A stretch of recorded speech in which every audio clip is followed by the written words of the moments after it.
اللهم صل على محمد وعلى محمد. اللهم صل على محمد وعلى محمد. اللهم صل على محمد وعلى محمد. أعوذ بالله من الشيطان الرجيم. بسم الله الرحمن الرحيم. الحمد لله الذي أنزل على عبده الكتاب ولم يجعل له عوجا قيما لينذر بأسا شديدا من لدنه ويبشر المؤمنين الذين يعملون الصالحات أن لهم أجرا حسنا ماكثين فيه أبدا وينذر الذين كفروا اتخذ الله ولدا ما لهم به من علم ولا لآبائهم كبرت كلمة تخرج من أفواههم إن يقولون إلا كذبا فلعلك باخع نفسك على أعثارهم إن لم يؤمنوا بهذا الحديث أسفا إنا جعلنا ما على الأرض زينة لها لنبلوهم أيهم أحسن عملا وإن لجاعلون ما عليها سيدا جروزا أم حسبت أن أصحاب الكهف والرقيم كانوا من آياتنا عجبا إذ أوى الفتية إلى الكهف فقالوا ربنا آتنا من لدنك رحمة وهيئ لنا من أمرنا رشدا فضربنا على أذانهم في الكهف سنين عددا ثم بعثناهم لنعلم أي الحزبين أحصى لما لبثوا أمدا صدق الله العلي العظيم. نوک نیزہ پہ ٹھہرتا نہیں عباس کا سر در کلثوم کے چہرے پہ نہ پڑ جائے نظر نوک نیزہ پہ ٹھہرتا نہیں عباس کا سر نوک نیزہ پہ ٹھہرتا نہیں عباس کا سر ایک غیور وفادار پہ اب اور ستم کیا ہوگا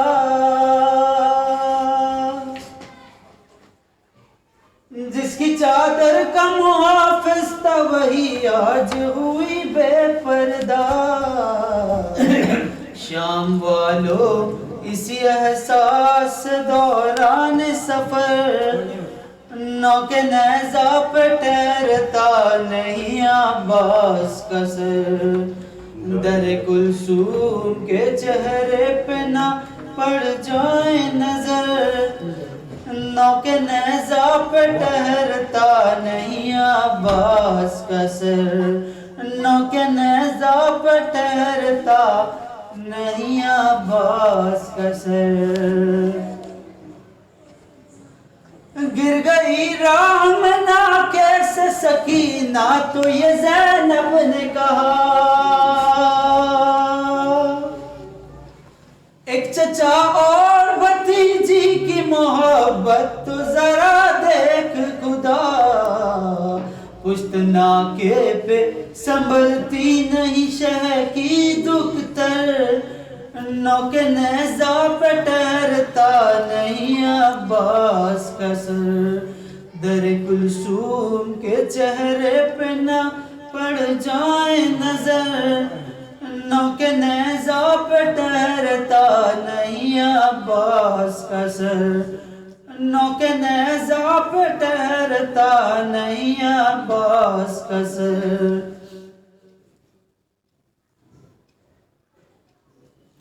شام کے لوگ تماشائی بنے اور تماشا شاداب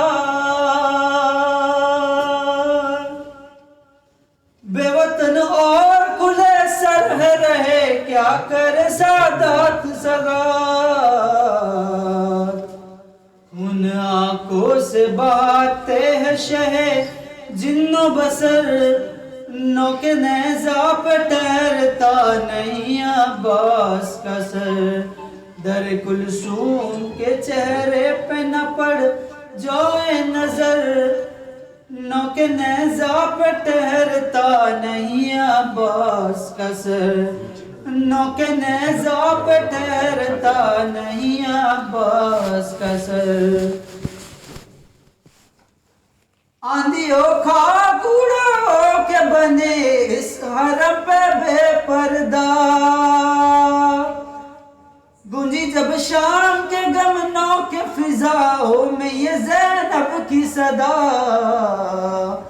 آسمان رونے لگا روئی زمین یہ کہہ کر، نوک نیزہ پہ ٹھہرتا نہیں عباس کا سر، در کلثوم کے چہرے پہ نہ پڑ جائے نظر، نوک نیزہ پہ ٹھہرتا نہیں عباس کا سر، نوک نیزہ پہ ٹھہرتا نہیں عباس کا سر۔ چشمے سجاد سے بہنے لگا اس وقت لہو کا دھارا،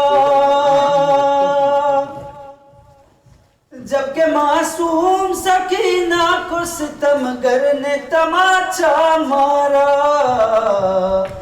لاش ساحل پہ تڑپتی ہے ادھر اور ادھر، نوک نیزہ پہ ٹھہرتا نہیں عباس کا سر، در کلثوم کے چہرے پہ نہ پڑ جائے نظر، نوک نیزہ پہ ٹھہرتا نہیں عباس کا سر، نوک نیزہ پہ ٹھہرتا نہیں عباس کا سر۔ محمد لا حول ولا قوة الا باللہ العلی العظیم، حسبنا اللہ نعم الوکیل نعم المولا ونعم النصیر، اعوذ باللہ السمیع العلیم من الشیطان اللعین الرجیم، بسم اللہ الرحمن الرحیم، الحمد للہ الذی ہدانا لہذا وما كنا لنہتدی لولا ان ہدانا اللہ، لقد جاءت رسل ربنا بالحق، ثم الصلاة والسلام والتحیة والإکرام على البشیر النذیر السراج المنیر حبیب الہ العالمین بالقاسم المصطفى المحمد، اللهم صل على محمد وآل محمد وعجل فرجهم، صلوات الله عليه وعلى آل بيته الطيبين الطاهرين المعصومين المنتخبين المنتجبين، سيما على بقية الله في العالمين وخاتم أئمة المعتومين، الكهف الحسين وغياث المصر المستكين، ملجأ الهاربين وعصمة المعتصمين، أرواحنا وأرواح العالمين للتراب مقدمه فداه، عجل الله تعالى فرجه الشريف، واللعنة الدائمة الباقية على أعدائهم وقتلتهم وقاسم حقوقهم أجمعين، أما بعد، فقد قال الله سبحانه تبارك فتعالى في القرآن المجيد وهو أصدق القائلين وقوله الحق، بسم الله الرحمن الرحيم، ادع إلى سبيل ربك بالحكمة والموعظة الحسنة وجادلهم بالتي هي أحسن۔ عزیزان گرامی، اس 10 روزہ عنوان پہ اور اس 10 روزہ نشست کے ذیل میں جس آیہ کریمہ کو اور جس عنوان کو آپ کے لیے انتخاب کیا، وہ ایک ایسا عنوان ہے، ایک ایسا موضوع ہے کہ جس پر عام طور سے ہمارا ذہن متوجہ نہیں ہوتا ہے، ایک ایسا موضوع ہے کہ جس پر ہم عام زندگی میں اپنی روشنی نہیں ڈال پاتے، اور ہم اس کو اتنی زیادہ اہمیت نہیں دیتے جتنی زیادہ ہمیں واقعاً اس موضوع کو اہمیت دینے کی ضرورت ہے۔ عنوان کے تحت میں کچھ باتیں آپ کی خدمت میں ابتداً عرض کر دوں کہ زندگی میں دین انسان کی سب سے زیادہ اہمیت رکھنے والی چیز ہے، اور دین سے ہٹ کر انسان کی زندگی میں اور کوئی چیز نہیں ہوتی ہے۔ لہٰذا اب جب یہ دین کا مسئلہ آتا ہے تو ہم میں سے کچھ ایسے ہوتے ہیں کہ جو 4 کتابیں جان لینے کے بعد، 4 مسئلے پڑھ لینے کے بعد چاہتے ہیں کہ ان افراد پر کہ جن کو علم نہیں ہے ان پر دھوس جمائیں، ہماری کوشش ہوتی ہے کہ ہم اپنا آپ کو منوا سکیں تاکہ ہم اپنی قابلیت کو منوا سکیں، سامنے والا ہمیں قابل سمجھے، ہمیں قابل تسلیم کرے۔ یہ ہمارے ساتھ مسئلہ ہوتا ہے عام طور سے زندگی میں۔ لیکن کیا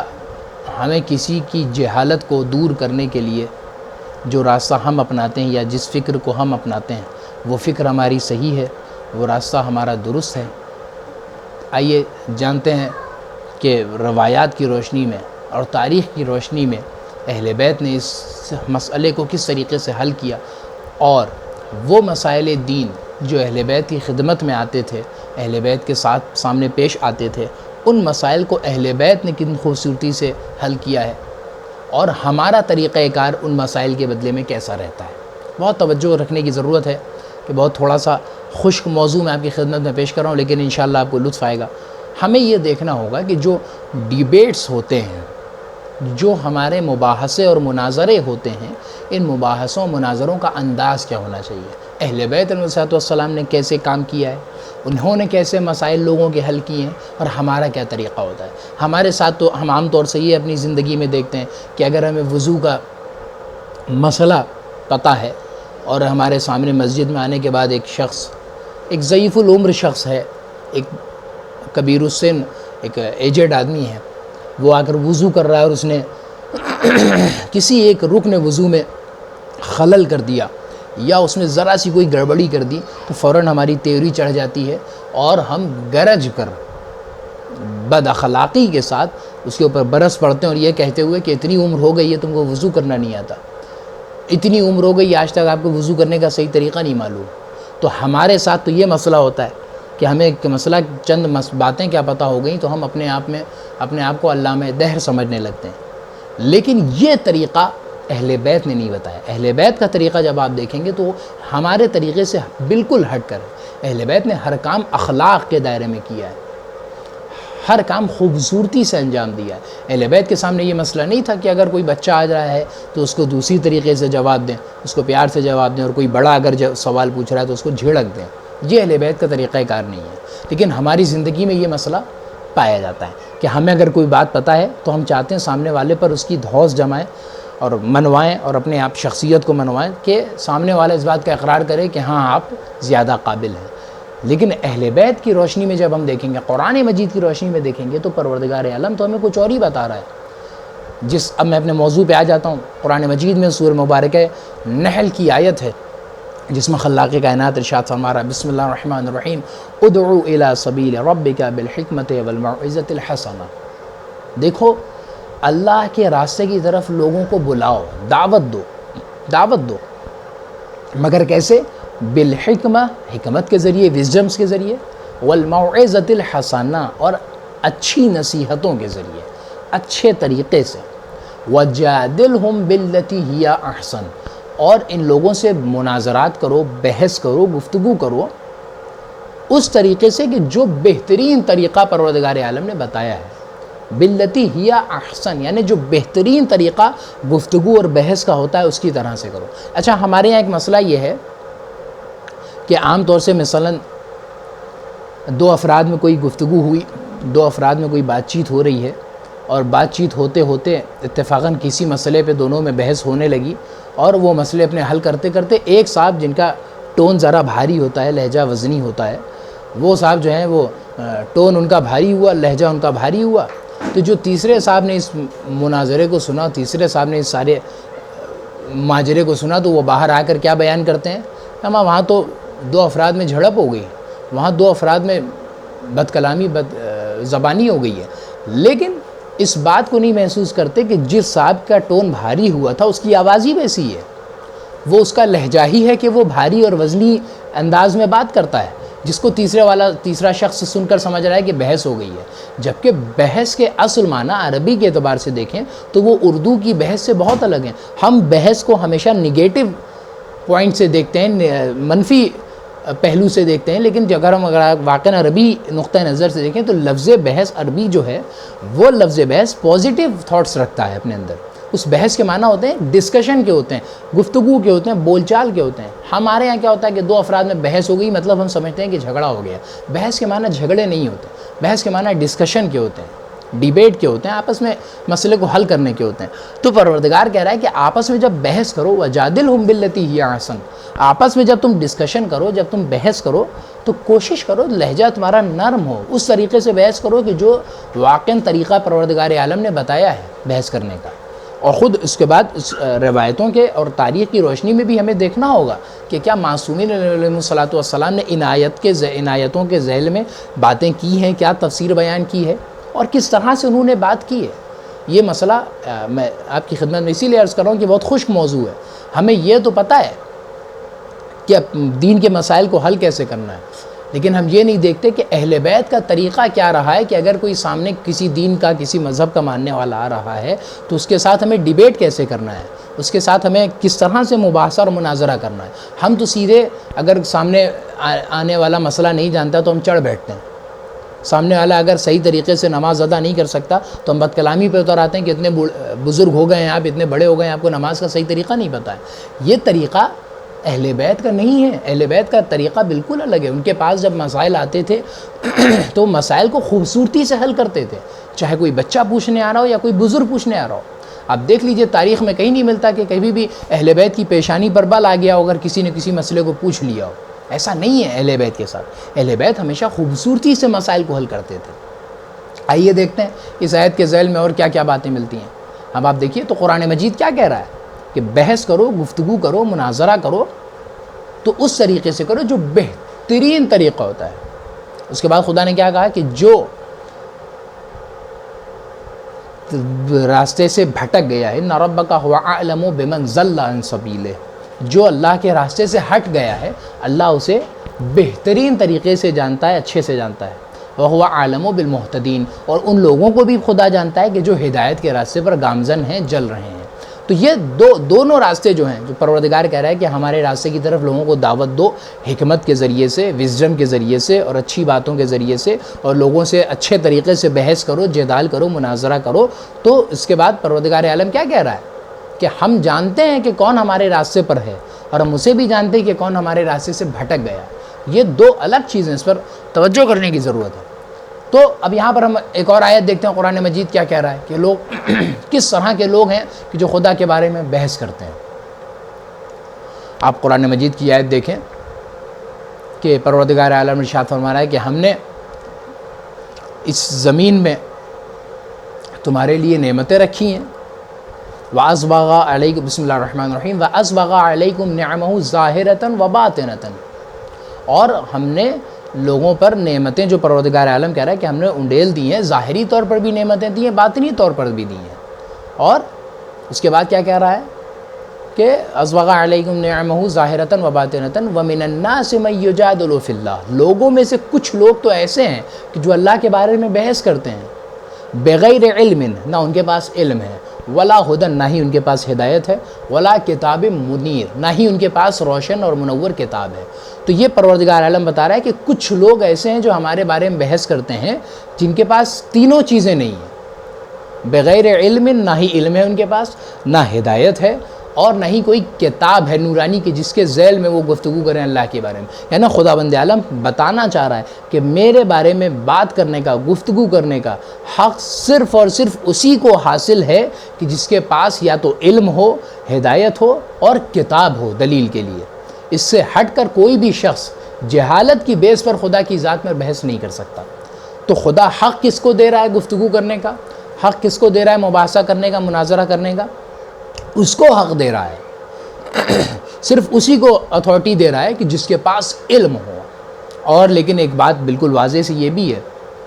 کہ کیا ممکن ہے کہ ایک انسان جس کے پاس علم ہو، ہدایت ہو اور قرآن مجید جیسی روشن کتاب ہو، وہ خدا کے بارے میں بحث کرے؟ ہو ہی نہیں سکتا۔ بحث تو وہی کرے گا کہ جس کا تعلق علم سے نہ ہو۔ اگر علم ہے تو انسان بحث نہیں کرے گا، جھگڑا نہیں کرے گا، کیوں؟ اسے خود بخود ذات الہی سمجھ میں آ جائے گی اگر اس کے پاس علم اور ہدایت جیسی چیزیں پائی جائیں گی۔ تو یہ مسئلہ جہالت بحث کا مسئلہ تب آتا ہے جب انسان کے پاس علم نہیں ہوتا۔ آئیے ہم دیکھتے ہیں روایتوں کی روشنی میں کہ معصومین علیہ السلام نے کیا کام کیا ہے اس بارے میں۔ یہ مسئلہ جو ہمارے سامنے آ رہا ہے کہ ہمیں بحث کرنی ہے، مناظرہ کرنا ہے تو خوبصورتی سے کرنا ہے، کیا واقعاً روایات میں بھی اس طرح کے مسئلے آئے ہیں؟ کیا ان آیتوں کے بارے میں اہل بیت نے بھی کچھ بیان فرمایا ہے، کوئی روشنی ڈالی ہے، کچھ کہا ہے؟ تو ہم جب روایتوں کے ضمن میں آ کر دیکھیں گے تو ایک روایت ملتی ہے، کتاب احتجاج تبرسی، مرحوم تبرسی کی کتاب ہے، اس کتاب میں آپ ابتداً کچھ صفحات ہیں، اسی میں ابتدانی اس کتاب میں اس آیت کے ذیل میں پوری تفصیل سے روایت امام صادق علیہ السلام کی پائی جاتی ہے کہ ایک شخص آیا اور اس نے پوچھا کہ مولا یہ بتائیے کہ پروردگار عالم نے جو یہاں پر بات کی ہے کہ اس طرح سے جدال کرو، اس طرح سے بحث اور گفتگو کرو، مناظرہ کرو کہ جو بہترین طریقہ ہے، تو مولا یہ بتائیے کہ وہ کچھ ایسے بھی طریقے ہوتے ہیں کہ جو اچھے نہیں ہوتے کیا، کہ جن سے بحث نہیں کرنی چاہیے؟ تو وہاں پر امام نے وضاحت کے طور پر کئی ساری مثالیں نیچے دی ہیں اور بتایا ہے کہ کیسے اچھے طریقے بھی ہوتے ہیں بحث کے اور کیسے باطل طریقے بھی ہوتے ہیں بحث کرنے کے۔ امام نے پہلے بیان فرمایا کہ وہ طریقہ کہ جو مناظرے کے لیے صحیح نہیں ہے، وہ یہ طریقہ ہے کہ انسان کسی باطل چیز کا سہارا لے کر حق ثابت کرنے کی کوشش کرے۔ یہ ایک بہت اہم مسئلہ ہے کہ انسان باطل کے سہارے سے کوئی حق کام کرے۔ میں ایک ایگزامپل دے دوں جس سے بات بالکل کلیئر ہو جائے اور آپ کے ذہنوں میں پیوست ہو جائے کہ کس طریقے سے ہمیں کام کرنا چاہیے اور باطل کا سہارا نہیں لینا چاہیے۔ مثال کے طور پر ایک شخص ہے کہ جس کی معمولی سی تنخواہ ہے، معمولی سی سیلری ملتی ہے اس کو مہینے میں، اس کے دل میں خیال آیا کہ میرے پڑوس میں غریب ہے، محتاج ہے، کہ جس کے بچے اسکولز میں پڑھ رہے ہیں، اس کے پاس اتنا پیسہ نہیں ہے کہ وہ فیس ادا کر سکے، وہ اپنے بچوں کی اسکولز کی منتھلی فیس ادا کر سکے، اس کے پاس پیسے نہیں ہیں اس غریب کے پاس۔ تو اب یہ جو عام انسان جس کو معمولی 20-30 ہزار سیلری مل رہی تھی، اس نے کیا کیا، وہ خاموشی سے اپنی سیلری سے 10,000 روپے نکالے اور چپے سے رات کی تنہائی میں جا کر اس غریب ماں باپ کے حوالے کر دیے جا کہ آپ اپنے بچوں کی یہاں پر جو ہے وہ فیس پے کر دیجیے گا۔ اب ایک مسئلہ یہ ہو گیا کہ جہاں پر ایک شخص اپنے مہینے کی کمائی سے ایک رقم نکال کر دے رہا ہے، غریب کی مدد کر رہا ہے۔ دوسرا مسئلہ جو اب آتا ہے، ایک شخص اور ہے جس کے دل میں بھی ہمدردی پیدا ہوئی کہ میرے پڑوس میں غریب کا بچہ ہے جس کی فیس ادا نہیں ہو پا رہی ہے، جس کے ساتھ یہ مسئلے ہیں، یہ چیزیں ہیں، مسائل ہیں، اور خود ذاتاً جو شخص یہ احساس کر رہا ہے، خود اس کے پاس بھی کوئی ایسی آمدنی نہیں ہے کہ جو یہ خیال کرے کہ میں اس کی مدد کر سکوں، لہٰذا اس نے کیا کیا، رات کے وقت گیا اور اپنے پڑوس میں جا کر اس نے 20,000 روپے چوری کر لیے۔ اس کے بعد گھر آیا اور اس میں 20,000 روپے جا کر وہ پورے پیسے جا کر اس غریب ماں باپ کو دے دیے اور کہا کہ یہ آپ پیسے رکھیے اور اس سے اپنے بچوں کی فیس ادا کر دیجیے گا۔ اب میں آپ سے بالکل عام سا سوال کروں، اب آپ بتائیے کہ یہ جو دو عمل آپ کے سامنے آئے، ان دونوں عمل میں جو نتیجہ تھا اس نتیجے میں کوئی فرق ہے؟ کوئی فرق نظر نہیں آئے گا۔ کیوں؟ اس میں جہاں پر ایک انسان اپنی محنت کی کمائی سے 10,000 روپے نکال کر فیس کے لیے دے رہا ہے غریب کو،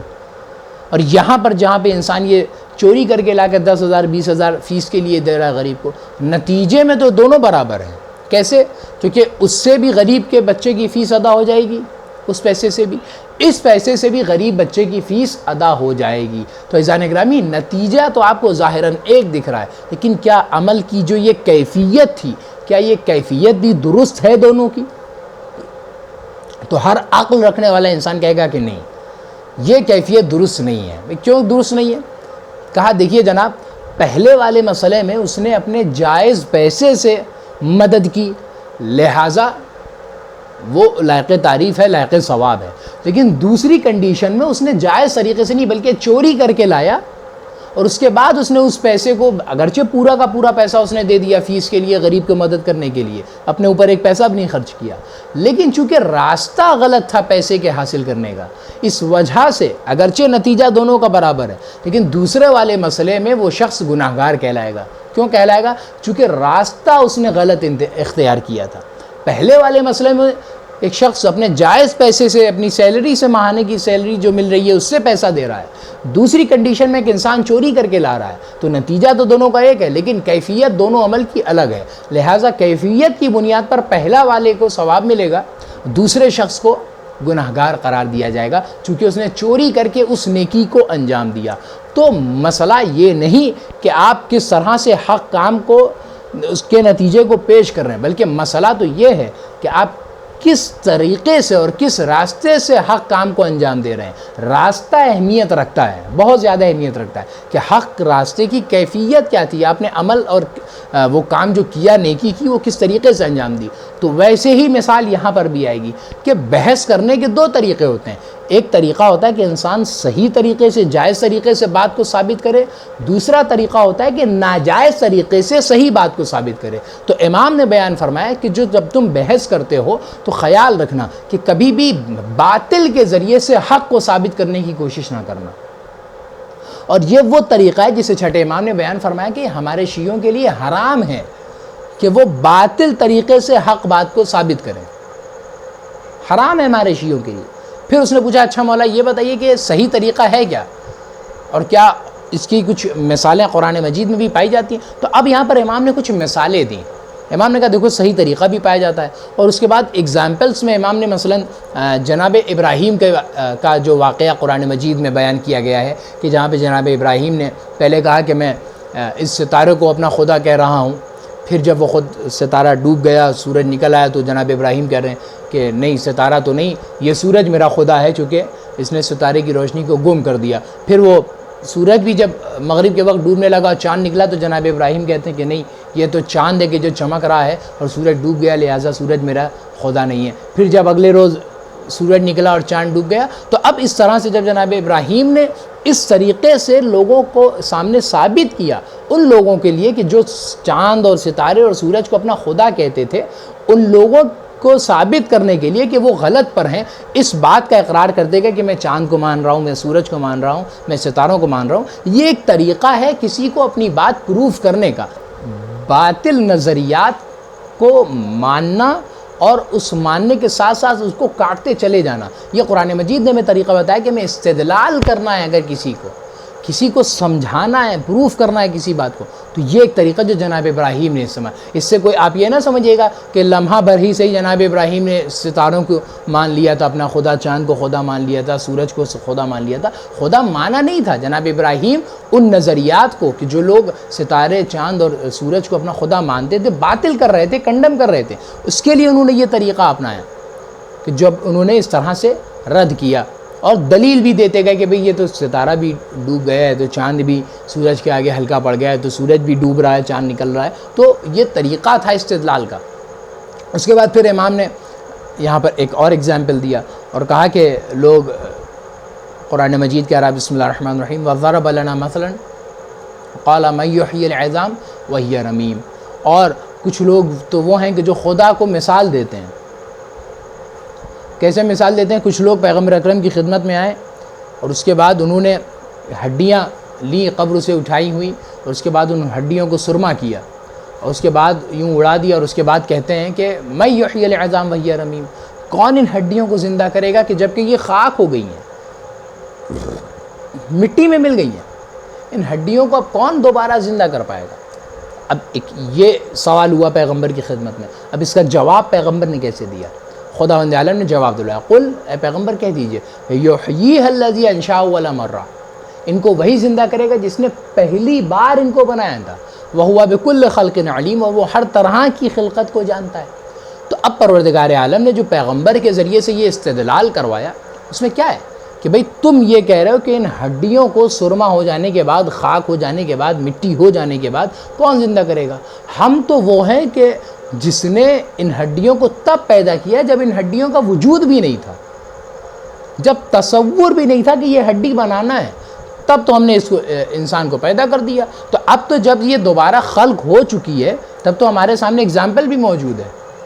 کہ یہ اس طرح موجود تھی اور اب بنانا ہے۔ تو جب پہلی مرتبہ بنانا تھا تب تو مشکل نہیں ہوئی اور ہم نے بنا دیا، تو دوسری بار بنانے میں ہمیں کیا دقت آئے گی؟ تو یہ طریقہ استدلال کا تھا جو پروردگار عالم نے پیغمبر کے ذریعے سے کروایا تھا۔ قل یحییھا الذی انشأھا اول مرہ، جس نے پہلی مرتبہ میں اس انسان کو، ان ہڈیوں کو بنایا تھا، وہی ان کو بنائے گا، وہو بکل خلق علیم، اور وہ ہر طرح کی خلقت کو جانتا ہے۔ تو یہ طریقہ استدلال تھا جو اہل بیت بتا رہے تھے کہ دیکھو کسی سے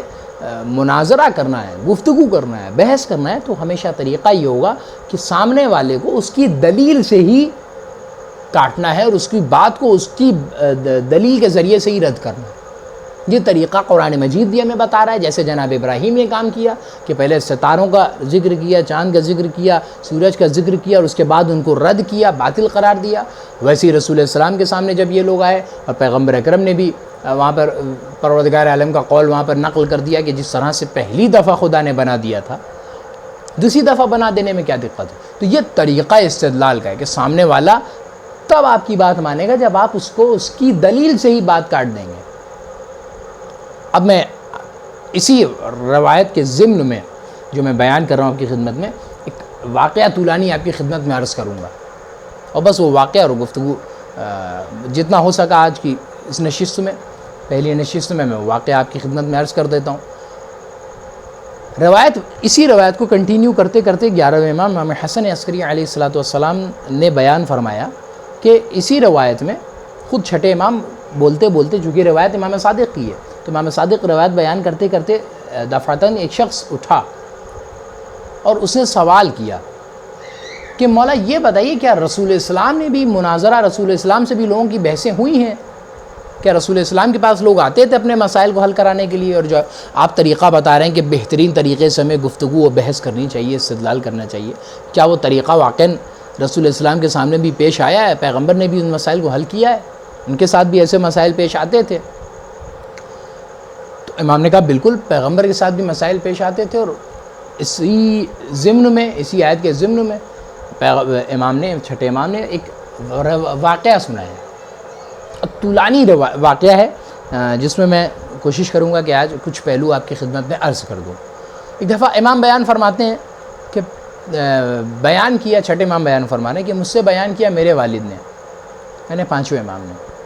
ان سے بیان کیا ان کے والد نے، یعنی چوتھے امام نے، ان سے بیان کیا امام حسین علیہ السلام، ان سے بیان کیا مولا کائنات نے، اور مولا کائنات بیان فرماتے ہیں کہ ایک دن ہم سب بیٹھے ہوئے تھے ایک جگہ، پیغمبر اکرم کے ساتھ بزم میں سب بیٹھے ہوئے تھے۔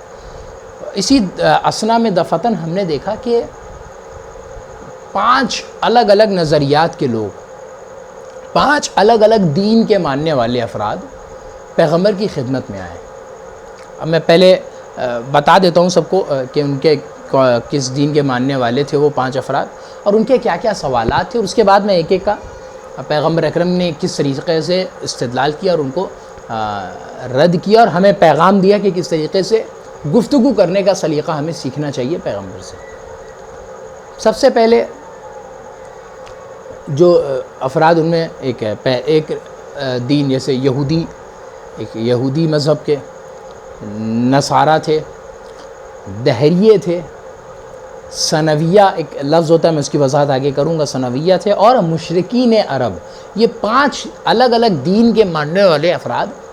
پیغمبر کی خدمت میں حاضر ہوئے، اور پیغمبر کے ساتھ نے سوالات رکھے انہوں نے۔ سب سے پہلے میں 5 کے سوالات بیان کر دوں، اس کے بعد ایک ایک کر کے جواب دیتا جاؤں گا۔ پہلا سوال جو آیا ہے وہ پیغمبر اکرم کی خدمت میں ان لوگوں نے سوال کیا، اور سب سے پہلا سوال یہودی عالم نے کہا کہ اے محمد، ہم نبی عزیر، جناب عزیر کو اللہ کا بیٹا مانتے ہیں، اگر تم ہمارے اس نظریے کو کاٹ دو تو ہم تمہیں مان لیں گے، ورنہ ہم تم سے جھگڑا کریں گے۔ یہ یہودیوں نے کہا۔ نصرانیوں نے کہا کہ محمد، ہم عیسیٰ کو اللہ کا بیٹا مانتے ہیں، اور تم اگر اس بات کو کاٹ دو اور ہمیں ہمارے نظریے کو باطل کر دو تو پھر ہم تمہاری بات مان لیں گے، تمہارا دین قبول کر لیں گے اور تم سے جھگڑا نہیں کریں گے، اگر تم نے نہیں کیا تو ہم تم سے جھگڑا کریں گے۔ تیسرا جو دہریے تھے، دہریوں کا اصل میں ان کے بارے میں وضاحت دے دوں۔ دہریے یہ وہ افراد ہوتے تھے، یہ وہ بدو عرب ہوتے تھے کہ جو اللہ کے وجود کے قائل نہیں ہوتے تھے، اور ان کا یہ کہنا ہوتا تھا کہ یہ دنیا ہمیشہ سے ہے، ہمیشہ سے یہ دنیا وجود رکھتی ہے اور یہ پیدا نہیں کی گئی ہے۔ اس کے بعد چوتھا نظریہ ثنوی جو سے نون واو یہ اور گول ہے، ثنویہ یہ وہ نظریات والے تھے۔ ان کا نظریہ یہ تھا، انہوں نے کہا کہ دہریوں نے بھی یہی بات کہی کہ ہم دنیا کو قدیم مانتے ہیں، دنیا ہمیشہ سے ہے، اور پیدا نہیں ہوئی ہے، اور آپ اس بات کو اگر کاٹ دیں تو ہم آپ کو مان لیں گے۔ ثنوی ان کا یہ کہنا ہے کہ دنیا کے چلانے والے دو چیزیں ہیں، دو ذات ہیں کہ جو دنیا کو چلا رہی ہیں، ایک ظلمت ہے یعنی اندھیرا، اور ایک نور ہے روشنی۔ یہ دو چیزیں ہیں کہ جو دنیا کا نظام سنبھالے ہیں، چلائے رہی ہیں، اس کے علاوہ اور کوئی چیز نہیں ہے۔ اور محمد اگر تم اس بات کو کاٹ دو گے تو ہم تمہاری بات مان لیں گے، ورنہ تم سے جھگڑا کریں گے۔ پانچویں وہی مشرکین عرب، اور ان کا کہنا بھی یہی تھا کہ ہم اللہ کے وجود کے قائل نہیں ہیں، بلکہ یہ جو بت ہیں ہم ان کو اپنا خدا مانتے ہیں، اور اس بات کو اگر تم کاٹ دو تو پھر ہم مان جائیں گے کہ ہاں ہم غلطی پر ہیں، ہم باطل پر ہیں اور تم حق پر ہو۔ تو یہ 5 نظریات پیغمبر اکرم کی خدمت میں آئے، اور 5 نظریات یہودی، نصارہ، دہریے، ثنوی اور مشرکین عرب، یہ 5 نظریات پیغمبر اکرم کی خدمت میں آئے، اور پیغمبر کے سامنے اب یہ سوالات آتے رہے۔ اور اب دیکھیے یہاں پر، آپ دیکھیے اس بات پہ غور کیجئے گا کہ پیغمبر ایک ایک کا جواب کیسے دے رہے ہیں، اور کس طریقے سے ان لوگوں کو ثابت کر رہے ہیں، اور کیسے ان لوگوں کا جواب دیتے جا رہے ہیں۔ پیغمبر سب سے پہلے مخاطب ہوئے یہودیوں کی طرف۔ دیکھیے یہ اسٹیپ بائی اسٹیپ ہمیں سمجھنا ہوگا کہ ہمیں گفتگو کرنی ہے۔ اگر 4 افراد ہمارے سامنے آ گئے ہیں تو ہمیں کیسے کس پر فوکس کرنا ہے، کیسے کس کا جواب دینا ہے، یہ بہت زیادہ اہمیت رکھتی ہے یہ چیز۔ پیغمبر اکرم کے سامنے جب یہ آیا پہلا مسئلہ، اور پیغمبر مخاطب ہوئے یہودیوں کی طرف اور کہا کہ بھئی تمہارا کیا نظریہ، تم عزیر کو اللہ کا بیٹا مانتے ہو؟ ہاں ہم مانتے ہیں۔ تو پیغمبر نے کہا تمہاری دلیل کیا ہے، کس بیس پر تم نبی عزیر کو اللہ کا بیٹا مانتے ہو؟ اور قرآن مجید میں بھی ہے کہ یہودی عزیر کہتے ہیں کہ ان العزیر ابن اللہ، عزیر اللہ کے بیٹے ہیں۔ تو اب اس مسئلے کو تمہارے پاس کیا دلیل ہے، تم کس بیس پر مانتے ہو؟ تو اب یہاں پر جو تاریخ میں ملتا ہے، وہ شخص کہتا ہے یہودی کہ چونکہ جناب عزیر کے ذریعے سے اللہ نے ایک بڑا کام لیا تھا۔ پیغمبر نے کیا بڑا کام لیا؟ کہا چونکہ توریت مردہ ہو چکی تھی، ختم ہو رہی تھی، اور جناب عزیر نے اس توریت کو ایک نئی زندگی دی اور ایک نیا وجود دیا تھا۔ توریت جب دنیا بنی اسرائیل کے درمیان ختم ہو رہی تھی تو عزیر نے دوبارہ کتاب توریت کو زندہ کیا تھا، لہٰذا عزیر ایک خاص مقام و مرتبہ رکھتے ہیں اللہ کے نزدیک۔ تو پیغمبر نے کہا اچھا یہ بات ہے۔ تو پیغمبر نے ایک سوال کر لیا، کہا یہ بتاؤ عزیر نے توریت کو دوبارہ حیات دی، دوبارہ زندگی دی، اور دوبارہ ایک بار پھر سے اس میں جان ڈالی تاکہ لوگ اس کو ماننے لگیں۔ اس بیس پر تم کہتے ہو کہ عزیر اللہ کے بیٹے ہیں، تو اس بات کے زیادہ حقدار تو موسیٰ ہیں۔ کہا کیسے؟ کہا عزیر نے توریت کو زندہ کیا، اور موسیٰ تو خود توریت لے کر آئے تھے، موسیٰ تو خود اس کتاب کو لے کر آئے نا۔ تو زندہ کرنے والا زیادہ معتبر ہے یا کتاب کو لے کر آنے والا زیادہ معتبر ہے؟ اب ان کے سمجھ میں نہیں آیا کہ ہاں یہ بات تو بالکل درست کہہ رہے ہیں۔ تو پیغمبر نے کہا کہ جب موسیٰ کتاب کو لے کر آنے والے اور کتاب کے ان کے ہی ذریعے پروردگار عالم نے توریت کو نازل کیا، تو موسیٰ زیادہ سزاوار ہیں اس بات کے کہ اللہ کے بیٹے کہلائیں بنسبت عزیر کے۔ اب ان کو یہ بات تو تھوڑی سی ان لوگوں کو سمجھ میں آئی، اور یہودی تھوڑا سا خاموش مزاج رہنے لگے۔ اب ان کے جب یہ مسئلہ کچھ عجیب لگا اور ان کی جب بات سمجھ میں آنے لگی، تو پیغمبر نے پھر مزید استدلالات پیش کیے۔ تو صاحب انہوں نے کہا کہ نہیں وہ یہ مسئلہ نہیں ہے، مسئلہ یہ ہے کہ پھر پیغمبر نے ایک دوسری بات کہی کہ ٹھیک ہے تم کہہ رہے ہو کہ عزیر اللہ کے بیٹے ہیں، تو اس بات کے زیادہ حقدار تو موسیٰ ہیں، اور دیکھو تم جو کہہ رہے ہو کہ عزیر اللہ کے بیٹے ہیں، تو گویا تمہارے ذہنوں میں تصور ہے وہ دنیاوی خلقت کا، کہ ایک ماں اور باپ ہو جس کے ملنے کی وجہ سے بچہ پیدا ہوتا ہے، جن کے ملنے کی بنیاد پر۔ تو اس وجود کے تحت، اس نظریے کے تحت تمہارا جو نظریہ ہے، اس فکر کے تحت تو تمہارا نظریہ یہ بتا رہا ہے کہ معاذ اللہ اعوذ باللہ پروردگار عالم ظاہری طور پر جناب عزیر کو پیدا کرنے والا ہے، جس طرح سے عام طور پر ماں اور باپ بچے کو پیدا کرتے ہیں، وجود دیتے ہیں، دنیا میں لاتے ہیں، اس طرح سے خداوند عالم نے جناب عزیر کو پیدا کیا۔ اور اگر تم نے اس بات کا اقرار کر لیا کہ ظاہری طور پر وجود عزیر کو ملا اللہ کی وجہ سے، تو گویا تم نے اللہ کو مخلوقات سے ملا دیا، کہ جو کام مخلوقات کر رہی ہے، جو کام انسان کر رہا ہے، وہی کام اللہ کر رہا ہے۔ تو اللہ اور انسان برابر ہو گئے اس مسئلے میں، تو اللہ انسانوں کی شبیہ ہو گیا، انسانوں جیسا ہو گیا۔ اور یہ تو سیدھا کا سیدھا کفر ہے کہ تم اللہ کو انسانوں کا شبیہ اور مثل قرار دے رہے ہو۔ اب جیسے یہ بات، اب فوراً لوگوں نے جواب دیا کہ نہیں، آپ جو بات کہہ رہے ہیں تو واقعاً بالکل صحیح آپ بات کہہ رہے ہیں کہ کفر ہو جائے گا، اور اللہ کے وجود کا اگر ہم مان لیں گے اور اللہ کو شبیہ اگر قرار دے دیں گے تو مشکل ہو جائے گی، ہماری مراد یہ نہیں ہے۔ تو پیغمبر نے کہا تمہاری مراد کیا ہے؟ کہا ہماری مراد یہ ہے، وہ یہ ہے کہ ہم ظاہری طور پر وجود کو نہیں مانتے، بلکہ ہمارے یہاں، انہوں نے اب یہاں پر فار ایگزامپل بات کہی کہ مثلا ہمارے یہاں ہوتا ہے کہ کوئی اگر عزت دار شخص آ جائے یا کوئی کسی کا چہیتا ہو، تو ضروری نہیں ہے کہ نسبی طور پر بھی وہ اس کا سگا رشتہ دار ہو، بلکہ ہم کسی بچے کو کہہ دیتے ہیں پیار سے میرے بیٹے، اے میرے چھوٹے بھائی، اے میرے بھائی، تو ہم عزت سے کسی کو اپنا بیٹا کہہ دیتے ہیں، عزت کے مارے، احترام دینے کے لیے، پیار سے بلانے کے لیے، کسی مسئلے کے تحت ہم کسی کو بھی راہ چلتے ہوئے کسی بچے کو بھی، اپنے خاندان کے کسی بچے کو، جبکہ وہ ہمارا سگا بیٹا نہیں ہوتا، ہم احتراماً عزت دینے کے لیے کہہ دیتے ہیں میرے بیٹے۔ تو یہ نسبت جو ہم اللہ کہہ رہے ہیں، عزیر کو اللہ کا بیٹا کہہ رہے ہیں، یہ نسبت کی بنیاد پر ہے۔ ایسے اس لیے نہیں کہہ رہے ہیں کہ اللہ نے پیدا کیا جیسے انسان پیدا کرتا ہے، بلکہ صرف نسبت کی بنیاد پر، کیونکہ وہ احترام تھا۔ تو جب پیغمبر کی خدمت میں پیغمبر نے کہا اچھا یہ نظریہ ہے تمہارا، تو پیغمبر نے کہا اس اعتبار سے تو پھر موسیٰ اس عہدے کے زیادہ حقدار ہوئے۔ کہا کیسے؟ کہا جب عزیر توریت کو زندہ کرنے والے ہیں، ان کو تم یہ احترام دے رہے ہو، تو موسیٰ تو توریت کے لے کے آنے والے ہیں۔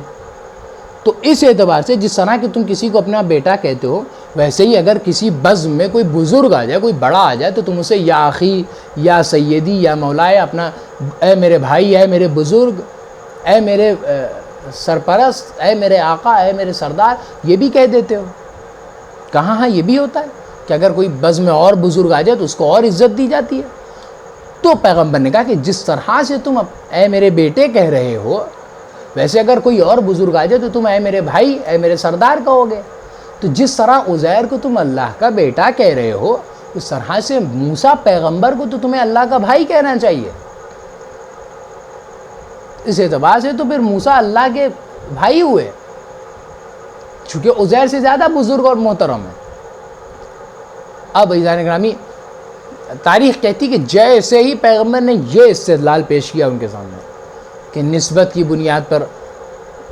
ہم احترام کرتے ہیں، تو پیغمبر کا جیسے ہی جواب ان لوگوں نے سنا، سب حیران و پریشان اور ششدر رہ گئے، اور ان سے کوئی جواب دیتے نہ بنا کہ کیا جواب دیتے پیغمبر کو۔ تو اب الغرض انہوں نے خاموشی اختیار کی، اور اس کے بعد کہتے ہیں کہ محمد، آج تک ہمیں ایسا دنداں شکن جواب کسی نے نہیں دیا جیسا جواب آپ نے دیا ہے، اور ہمارے پاس اس کے آگے کوئی سوال ہی نہیں ہے کہ ہم کیا سوال کریں۔ یہ بالکل حیران اور پریشان چپ۔ اب آپ یہاں سے اندازہ لگائیں کہ پیغمبر پہلے کیا طریقہ بتا رہے ہیں، ہمیں بحث کرنا ہے، استدلال کرنا ہے، گفتگو کرنا ہے، تو کیسے کرنا ہے؟ طریقہ پیغمبر کیا بتا رہے ہیں؟ پیغمبر یہی طریقہ بتا رہے ہیں کہ پہلے سامنے والے کی ساری دلیلوں کو سنو، پھر اس دلیل کو سن لینے کے بعد اس کو جز کر کے، پارٹس کر کے، الگ الگ اعتبار سے اس کے جواب تیار کرو ذہن میں، اور سوالات اٹھاؤ۔ جیسے پیغمبر نے یہاں پر کام کیا کہ ان کی دلیلیں، وہ جو بات کہتے تھے پیغمبر اسی بات کو کہہ کے اور پھر اسی بات سے بات کو کاٹ دیتے تھے۔ تو یہ پیغمبر کا طریقہ ہوتا تھا استدلال کا، یہ پیغمبر کی روش ہوتی تھی استدلال کی۔ تو یہ پہلا وہ طریقہ تھا جو میں نے آپ کی خدمت میں عرض کیا کہ یہودیوں کو کس طرح سے پیغمبر اکرم نے دندہ شکن جواب دیا۔ اب میں آگے انشاءاللہ آپ کی خدمت میں اگلی نشست میں عرض کروں گا کہ بقیہ 3 جواب جو پیغمبر نے اور دیے ہیں، ان لوگوں کو کس طریقے سے رد کیا ہے، کس طریقے سے باطل ٹھہرایا ہے۔ یہ پیغمبر اکرم کا کمال تھا، یہ وہ علم تھا جو پروردگار عالم کی طرف سے اہل بیت کو خداوند عالم نے خصوصاً دیا ہوا تھا۔ واقعاً اسی علم کی میراث کو لیے امام حسین علیہ السلام کربلا کے میدان تک آئے۔ کتنا عظیم کارنامہ امام حسین نے کربلا میں انجام دیا ہے، کتنا عظیم کارنامہ انجام دیا ہے، ہم اندازہ نہیں لگا سکتے، اور اسی علم کی شمع کو جلایا ہے امام حسین نے۔ اب آپ دیکھیے اصحاب امام حسین میں کیسے کیسے جانثار تھے، کیسے کیسے اصحاب تھے۔ کیا امام حسین جاہل عرب کو لے کر آئے تھے میدان میں اپنے اصحاب کے درمیان؟ کس کو لائے تھے اصحاب کے طور پر؟ کوئی قاری قرآن ہے، کوئی حافظ قرآن ہے، کوئی فقیہ ہے، کیسی کیسی شخصیتیں زان گرامی کربلا کے میدان میں پائی جاتی ہیں۔ حسین کس کو لے کر آئیں؟ کربلا کے میدان میں دو شخصیتیں ایسی تھیں کہ جن کو فقیہ کہا گیا ہے۔ ایک شخصیت اہل بیت کے گھرانے کی جناب ابو الفضل عباس، جن کو فقیہ ہے اہل بیت کہا گیا، اور دوسرے وہ شخص کہ جب کربلا کے میدان میں دشمنوں کا لشکر پہ لشکر آئے جا رہا ہے، فوج پہ فوج آتی چلی جا رہی ہے، اور یہاں پر حسین کے پاس ایک مختصر سی تعداد ہے، تو چاہنے والی بہن نے کہا بھیا دشمن تو اپنی فوجوں کو بلا رہا ہے، اپنے لشکر والوں کو بلا رہا ہے، کیا ہمارے پاس کوئی نہیں ہے ایسا جو ہماری مدد کرے؟ زان گرامی حسین نے تب ایک خط لکھا، من الحسین ابن علی، حسین ابن علی کی طرف سے، الی رجل فقیہ، مرد فقیہ حبیب ابن مظاہر کی طرف۔ یہ کون تھے حبیب؟ فقیہ، حسین ابن علی فقیہ کہہ رہے ہیں۔ زان گرامی امام نے خط لکھا ہے، حبیب تم ہماری رسول اللہ سے نسبت کو جانتے ہو، تم تو جانتے ہو کہ ہمارا کیا مقام اور مرتبہ رسول اسلام سے ہے، اور حبیب اگر چاہتے ہو ہماری نصرت کے لیے آ جاؤ تو آ جاؤ، کربلا کے میدان میں ہمیں نرغہ یادہ میں گھیر لیا گیا ہے۔ عزیزان گرامی تاریخ کہتی ہے امام حسین کا قاصد خط لے کر حبیب کی خدمت میں پہنچا، جناب حبیب دسترخوان پہ زوجہ کے ساتھ بیٹھے تھے، اتنے میں دق الباب ہوا، کہا کون؟ تو آواز آئی انا برید الحسین، میں حسین کا قاصد ہوں۔ دوڑے دوڑے دروازے پر آئے، خط کو لیا، بوسہ دیا، آنکھوں سے لگایا، اور پڑھتے جاتے ہیں، زار و خطار روتے جاتے ہیں۔ زوجہ نے پوچھا حبیب کس کا خط ہے؟ کہا حسین کربلا کے میدان میں گھیرے گئے ہیں۔ عزیزان گرامی حبیب نے کہا کہ اپنے غلام سے جاؤ اور کوفے کے باہر راہ میں میرا انتظار کرنا ہے، چونکہ کوفے میں مسائل حالات خراب ہیں، ابن زیاد کا سپاہی لشکر ہر طرف پھیلے ہوئے ہیں، کوئی جا نہیں سکتا۔ اتنے میں تاریخ ذاکرین پڑھتے ہیں، بیان کرتے ہیں کہ حبیب کا غلام گھوڑوں سے اپنے آقا کی سواری سے گفتگو کر رہا تھا کہ اے گھوڑے، اگر آقا کو آنے میں تاخیر ہو گئی تو میں حسین کی مدد کے لیے چلوں گا۔ ہاں عزیزان گرامی غربت دیکھیے آپ، اس نے کہا کہ میں حسین کے لیے چلوں گا۔ چلے، تاریخ کہتی ہے کہ حبیب جیسے ہی آیا اور غلام لے کر چلا، کربلا کے میدان میں حبیب پہنچے تو اہل حرم میں خوشی کی لہر دوڑ گئی۔ ابھی عباس استقبال کے لیے بڑھے، علی اکبر استقبال کے لیے آگے بڑھے، خود حسین آگے بڑھے اور اپنے بچپن کے ساتھی حبیب کا استقبال کر رہے ہیں۔ ہاں عزیزان گرامی اتنے میں جناب زینب جناب فضہ سے پوچھتی ہیں کہ فضہ یہ بتاؤ یہ باہر اتنا شور کیوں ہے، یہ اتنا خوشی کیوں منا رہے جا رہے ہیں؟ ہمارے یہاں تو غم ہی غم ہے، لوگ کیوں خوشی منا رہے ہیں؟ جناب فضہ زیر خیمہ پہ آئیں اور دیکھا، آ کر بتایا شہزادی حسین کے بچپن کے ساتھی حبیب ابن مظاہر آئے ہیں۔ تاریخ کہتی ہے کہ جناب زینب نے کہا فضہ جاؤ در خیمہ پہ اور حبیب سے کہہ دو کہ زینب بنت علی نے تمہیں سلام کہا ہے۔ تاریخ کہتی ہے کہ فضہ در خیمہ پہ آ کر حبیب علی کی بیٹی زینب نے تمہیں سلام کہا ہے۔ تاریخ کہتی کہ حبیب زمین پر بیٹھ گئے، رخ پہ تماچے مارنے لگے اور زار و قطار روتے ہیں، اور اس کے بعد کہتے ہیں کہ ہائے آقا زادیوں پر یہ وقت آ گیا کہ ہم غلاموں کو سلام کریں۔ میں کہوں گا حبیب تمہیں زینب کا ایک سلام برداشت نہ ہوا،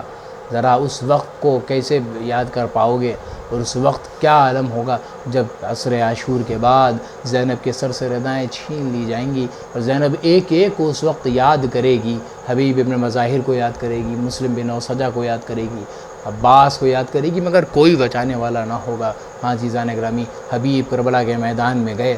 شہید ہو گئے۔ تاریخ بیان کرتی ہے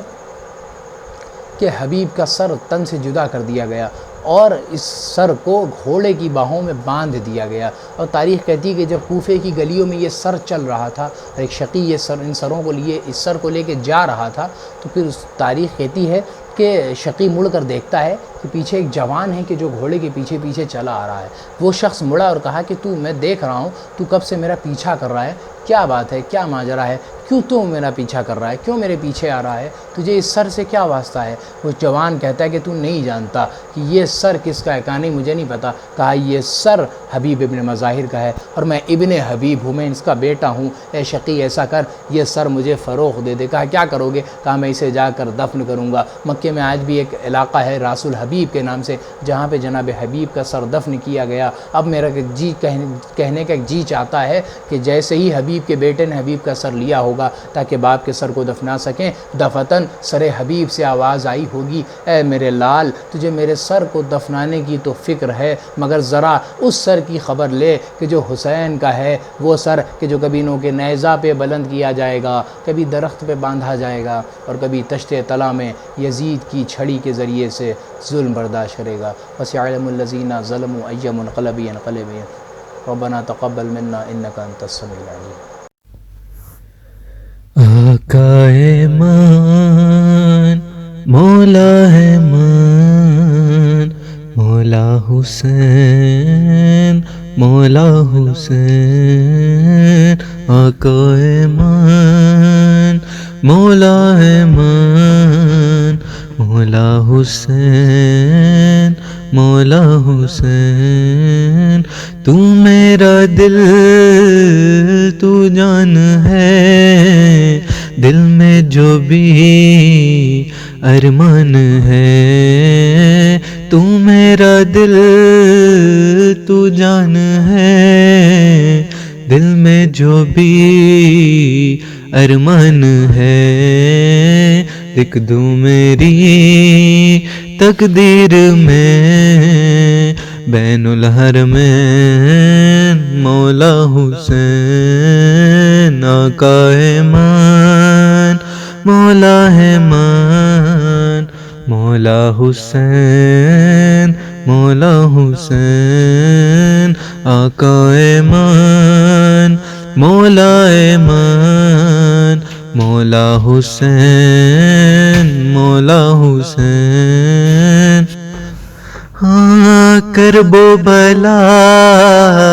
جنت میری، کرب و بلا چاہت میری، کرب و بلا جنت میری، کرب و بلا چاہت میری، اب تو مجھے دیدار ہو،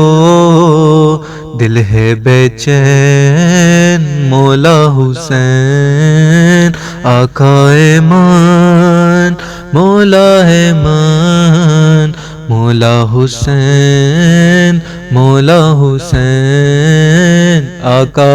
مان مولا ہے مان، مولا حسین مولا حسین۔ سب کچھ میرا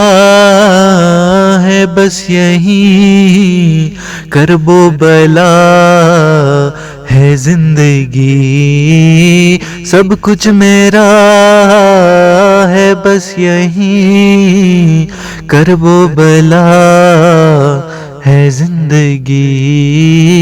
سن لو میری آواز کو زہرا کے چین مولا حسین، آقا مان مولا مان، مولا حسین مولا حسین، آقا مان مولا مان، مولا حسین مولا حسین۔ ہے بس یہی لب پر صدا، کرب و بلا کرب و بلا، ہے بس یہی لب پر صدا، کرب و بلا کرب و بلا،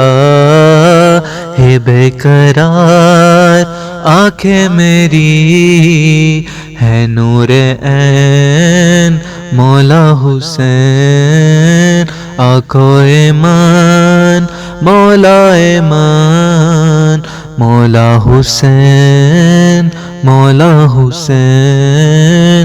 آقا ایمان مولا ایمان، مولا حسین مولا حسین، کرب و بلا ہو سامنے، آنسو میرے بہتے رہے، کرب و بلا ہو سامنے، آنسو میرے بہتے رہے، دل سے یہی آئے صدا، اے حسین مولا حسین، آقا ایمان مولا ایمان، مولا حسین مولا حسین، آقا ایمان مولا ایمان، مولا حسین مولا حسین۔ ذیشان نے مجھ سے کہا حاجی کرو تم بھی دعا، ذیشان نے مجھ سے کہا حاجی کرو تم بھی دعا، ہم کو بلا لو کربلا،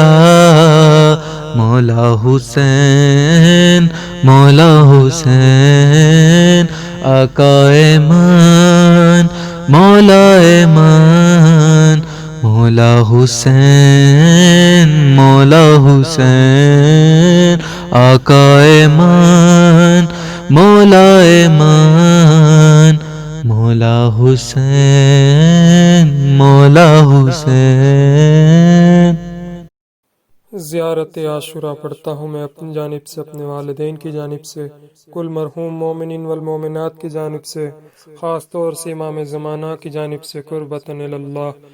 السلام علیک یا ابا عبداللہ، السلام علیک ابن رسول اللہ، السلام علیک ابن امیر المؤمنین وابن سید الوسین، السلام علیک ابن فاطمة الزہراء سیدۃ نساء العالمین، السلام علیک آثار اللہ وابن سارہ والوتر الموتور، السلام علیک وعلی الارواح التي حلت بفنائک، علیکم انی جمیعا سلام اللہ ابدا ما بقیت وبقی اللیل والنہار، یا ابا عبداللہ لقد عظمت الرزیہ وجلت وعظمت المصیبہ بک علینا وعلی جمیع اہل الاسلام، وجلت وعظمت مصیبتک فی السماوات علی جمیع اہل السماوات، فلعن اللہ امة اسست اساس الظلم والجور علیکم اہل البیت، ولعن اللہ امة دفعتکم عن مقامکم وازالتکم عن مراتبکم التي رتبکم اللہ فیہا، ولعن اللہ امة قتلتکم، ولعن اللہ ممحدین لهم بالتمکین من قتالکم، بریت الی اللہ وإلیکم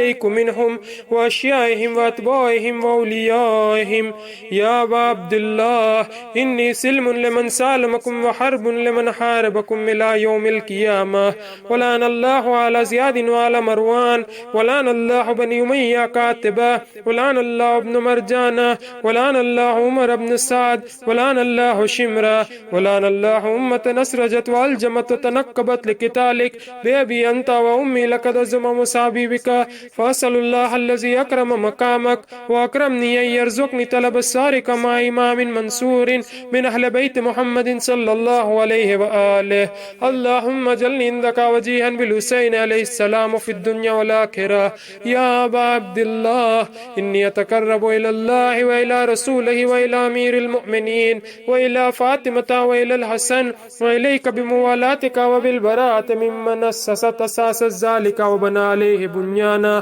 وجرى في ظلمه وجوره عليكم وعلى أشيائكم برئت إلى الله وإليكم منهم وتقرب إلى الله ثم إليكم بموالاتكم وموالاة وليكم وبالبراءة من أعدائكم والناصبين لكم الحرب وبالبراءة من أشيائهم وأتباعهم. إني سلم لمن سالمكم وحرب لمن حاربكم وولي لمن والاكم وعدو لمن عاداكم. فأسأل الله الذي أكرمني بمعرفتكم ومعرفة أوليائكم ورزقني البراءة من أعدائكم أن يجعلني معكم في الدنيا والآخرة وأن يثبت عندكم قدم صدق في الدنيا والآخرة. وأسأله يبلغني المقام المحمود لكم عند الله وأن يرزقني طلب الساري مع إمام هدى ظاهر ناطق بالحق منكم. وأسأل الله بحقكم وبالشان الذي لكم عنده ويعطيني بمصابيبكم أفضل ما يؤتي مصابا بمصيبته مصيبة ما أعظم وأعظم رزية في الإسلام وفي جميع السماوات والأرض. اللهم اجعلني في مقام هذا ممن تناله منك صلوات ورحمة ومغفرة. اللهم اجعل محياي محيا محمد وآل محمد ومماتي ممات محمد وآل محمد. اللهم إن هذا يوم تبركت به بن أمية وابن عقلة الأكباد اللعين ابن اللعين على لسانك ولسان نبيك صلى الله عليه وآله في كل موطن وموقف وقف فيه نبيك صلى الله عليه وآله. اللهم لا نبا سفيان ومعاوية ويزيد بن معاوية عليهم منك لعنة عبد العابدين. وهذا يوم فرد به آل زياد وآل مروان بقتلهم الحسين صلوات الله عليه. اللهم فضائف عليهم اللعنة منك والعذاب الأليم. اللهم إني أتقرب إليك في هذا اليوم وفي موقفي هذا وأيام حياتي بالبراءة منهم واللعنة عليهم وبالموالاة لنبيك وآل نبيك عليه وعليهم السلام. اللهم لعن أول الظالم ظلم حق محمد وآل محمد وآخر التابعين له ولا ذلك. اللهم لعن الإصابة التي جاحدت الحسين وشايعت وبايعت وتعبت على قتله. اللهم لعنهم جميعا. السلام عليك يا أبا عبد الله وعلى الأرواح التي حلت بفنائك. عليك مني سلام الله أبدا ما بكيت وبكي الليل والنهار ولا جعله الله آخر العهد مني لزيارتكم. السلام على الحسين وعلى علي بن الحسين وعلى أولاد الحسين وعلى أصحاب الحسين. اللهم خص أنت أول الظالم باللعن مني وابدأ بي أولا ثم لن ثانيا والثالثة والرابع. اللهم لن يزيد خامسا ولعن عبيد الله بن زياد وابن مرجان وعمر بن سعد وشمرا وعلى أبي سفيان وعلى زياد وعلى مروان إلى يوم القيامة. سجدے میں جائے. اللهم لك الحمد